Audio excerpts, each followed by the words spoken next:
Hello everyone.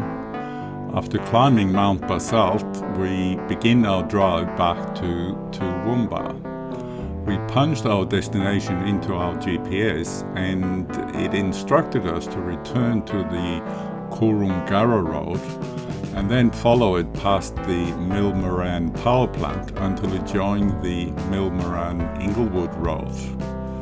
However, that was not to be.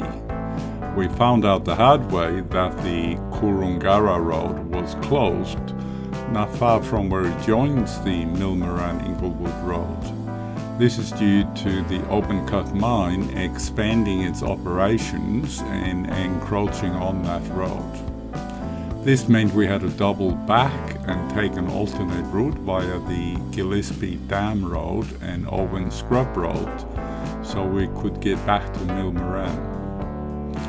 I've cut out all the detours, but it was a bit annoying that there was no signage about the closure of the road, or the GPS maps indicating it was closed.